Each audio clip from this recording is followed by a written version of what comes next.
Good morning बच्चों। आज अपन पढ़ते हैं सुभाषितानी पाठ एक। सुभाषितानी का मतलब होता है सुंदर वचन, मीठे वचन। तो आइए शुरू करते हैं। पहला श्लोक देखिए।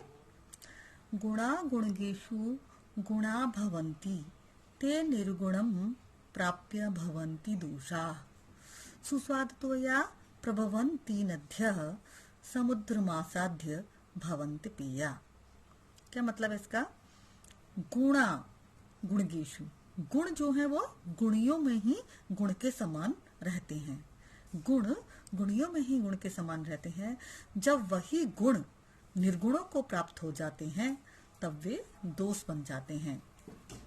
प्राप्य माने प्राप्त होना। जब वे गुण निर्गुणों को प्राप्त हो जाते हैं तो वे दोष बन जाते हैं। जिस प्रकार से प्रभवंती नद्या माने नदियां, प्रभवंती माने बहती हुई। जब प्रवाहित होती हैं नदियां, जब बहती हैं नदियां, तब उनका पानी, तोई माने पानी, स्वादिष्ट होता है। बहती हुई नदियों का पानी स्वादिष्ट होता है। परंतु समुद्र मासादि भवन्ति पिया, परंतु समुद्र में मिलने के बाद उनका पानी पीने योग्य नहीं रह जाता। समुद्र मासाद्य, समुद्र में मिलने पर, समुद्र में आकर के उनका पानी पीने योग्य नहीं रह जाता। देखिए इसका अर्थ। गुणवान व्यक्तियों में गुण ही होते हैं। वे गुणहीन व्यक्तियों को प्राप्त करके दोष बन जाते हैं। जिस प्रकार नदियां स्वादिष्ट जल से युक्त निकलती हैं, जब वो निकलती हैं तो उनका जल स्वादिष्ट होता है, परंतु समुद्र में पहुंचकर वे पीने योग्य नहीं होती। ठीक है, आगे बढ़ते हैं। दूसरा श्लोक देखिए। साहित्य संगीत कला विहीना साक्षात पशुपुच्छ विषाणहीना तृणम न खाद्या न जीवमानः तद्भाग्नेयम परम पशु नाम।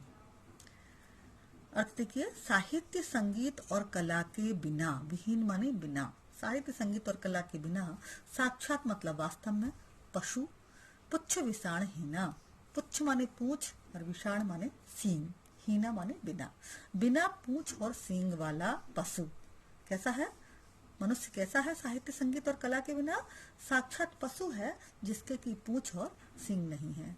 कहने का मतलब यह है कि साहित्य और संगीत और कला के बिना मनुष्य साक्षात पशु की तरह है, पूरा पशु की तरह है जिसके की पूंछ और सींग नहीं है। तृणम न खाद्या न जीवमानम, तृणम माने घास, जो घास ना खाता हुआ भी, खाद्या न खाता हुआ भी जिंदा है, जो घास ना खाकर भी जिंदा है। तद्भाग्यम परम पशु नाम, यह पशुओं के ही सौभाग्य है कि वह घास नहीं खाता। वह मनुष्य जो साहित्य संगीत कला के बिना है, उसके अंदर साहित्य और संगीत कला का ज्ञान नहीं है, वो साक्षात पशु की तरह है। कैसा पशु? जिसकी पूंछ और सींग नहीं है, जो घास ना खाते हुए भी जिंदा है। और यह पशुओं के भी सौभाग्य है क्योंकि वह घास खाने लगेगा। अगर वह वाला इंसान, जो बिना पूंछ और सींग वाला इंसान घास खाने लगेगा तो पशुओं के लिए घास भी कम पड़ जाएगी। अर्थ देखिए इसका। साहित्य संगीत और तथा कला से वहित व्यक्ति वास्तव में पूंछ व सींग के बिना पशु है, जो घास न खाता हुआ भी जीवित है। यह उन पशुओं का अत्यधिक सौभाग्य है। ठीक है, अब आगे देखते हैं अपन तीसरा श्लोक। लुब्धस्य नश्यति यशः कृष्णस्य मैत्री नष्ट क्रियस्य कुलमर्थ परस्य धर्म विद्याफलम व्यसनिनः कर्पणस्य सौख्यम राज्यम प्रमत्त सचिवस्य नराधिपस्य। अर्थ देखिए। लुब्धस्य यानी लोभी, नश्यति, लुब्धस्य लोभी, नश्यति माने नष्ट हो जाता है, यश माने कीर्ति। लोभी का यश नष्ट हो जाता है, कीर्ति नष्ट हो जाती है। पिशुनस्य मैत्री, पिशुनस्य माने चुगलखोर, चुगलखोर की मित्रता नष्ट हो जाती है। लोभी का तो यश नष्ट हो जाता है, चुगलखोर की मित्रता नष्ट हो जाती है। नष्ट क्रियस्य कुलम, और क्रियस्य माने क्रिया करना, कार्य का करना। जो आलसी होते हैं, जो व्यक्ति आलसी होते हैं, जो कार्य नहीं करते हैं, क्रिया नहीं करती हैं, उनका कुल नष्ट हो जाता है। अर्थ परस्य धर्म, और जो अर्थ यानी धन को अधिक महत्व देते हैं उनका धर्म नष्ट हो जाता है। जो व्यक्ति धन को ज्यादा महत्व देते हैं उनका धर्म नष्ट हो जाता है। विद्याफलम व्यसनिना, व्यसन माने बुरी आदत, व्यसन। जिनके अंदर व्यसन होता है, जिन मनुष्यों में व्यसन होता है, उनका विद्या फल भी नष्ट हो जाता है। बुरी आदतों वालों का विद्या फल भी नष्ट हो जाता है। कृपणस्य सौख्यम, कृपणस्य माने कंजूस, कंजूस का सुख, सौख्यम माने सुख, कंजूस का सुख खत्म हो जाता है, क्योंकि कंजूस व्यक्ति किसी भी चीज पर पैसा खर्च कर ही नहीं सकता अपनी सुख सुविधा के लिए, तो वह कंजूस होता है, इसलिए कंजूस का सुख नष्ट हो जाता है। राज्यम प्रमत्त सचिवस्य, सचिवस्य माने मंत्री, जिस राजा के मंत्री आलसी होते हैं, आमोद प्रमोद में लगे रहते हैं, उस राजा का राज्य नष्ट हो जाता है। नराधिपस्य, उस राजा का राज्य नष्ट हो जाता है। अर्थ देखिए इसका, लोभी व्यक्ति का यश, चुगलखोर की मित्रता, क्रिया न करने वाले का कुल, और धन को अधिक महत्व देने वाले का धर्म, तथा व्यसनी लोगों का, जो व्यसन में लगे हुए हैं ऐसे लोगों का विद्याफल, तथा कंजूस का सुख, और जिसके मंत्री आलसी होते हैं उस राजा का राज्य नष्ट हो जाता है। ठीक है, अब हम आगे देखते हैं। हाँ, तो आगे देखिए बच्चों, पीत्वा रस तु कटकम मधुरम समानम, माधुर्यमेव जनयेन्य मधुमक्षिकासौ, संतस्थैव सम सज्जन दुर्जनानाम, श्रुत्वा वचः मधुर सुक्त रसम सृजन्ति।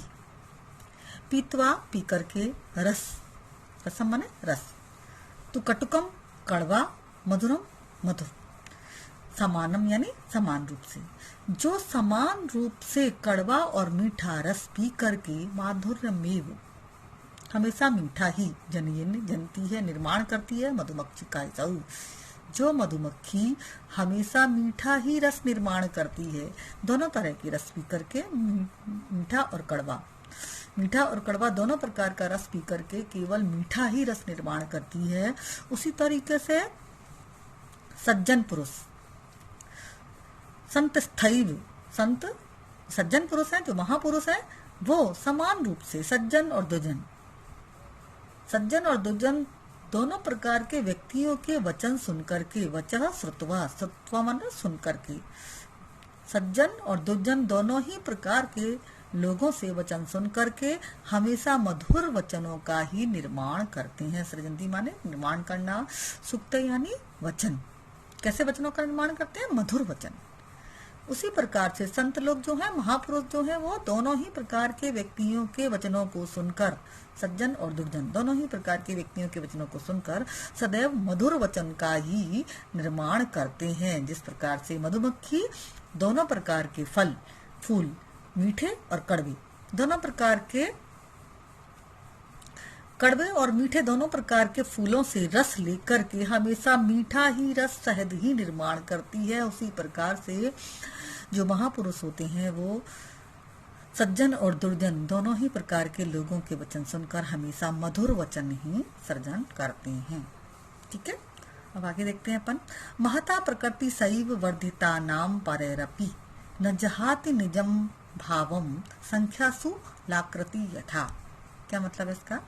महता प्रकृति, जो महान प्रकृति के लोग होते हैं, जो महता प्रकृति के लोग होते हैं, महान प्रकृति के लोग होते हैं, सैव वर्धिता नाम परैरपि, उनकी कितनी भी बड़ाई की जाए, कितना भी प्रशंसा की जाए, वर्धिता नाम, उनकी कितनी भी प्रशंसा की जाए, न जहाति निजम भावम, लेकिन उनके निजी भाव में, उनके निज के खुद के व्यवहार में कोई परिवर्तन नहीं होता। किस प्रकार से? जिस प्रकार से कि संख्या सुलाकृति 9, संख्या में 9 का अंक जिस प्रकार से एक जैसा ही रहता है, उसके भाव में कोई अंतर नहीं आता है, उसी प्रकार से महान पुरुष की तारीफ करने पर, प्रशंसा करने पर उनके व्यवहार में कोई भी बदलाव नहीं आता है। आपने 9 की संख्या देखी है, 9 संख्या का आप पहाड़ा देखिए, टेबल देखिए 9 की, तो आप देखेंगे कि 9 की टेबल में जितनी भी संख्या आती है उन दोनों को प्लस करने पर 9 ही आएगा। 9 1 जा 9, 9 2 जा 18, 8 1 और 8, 1 + 8 = 9।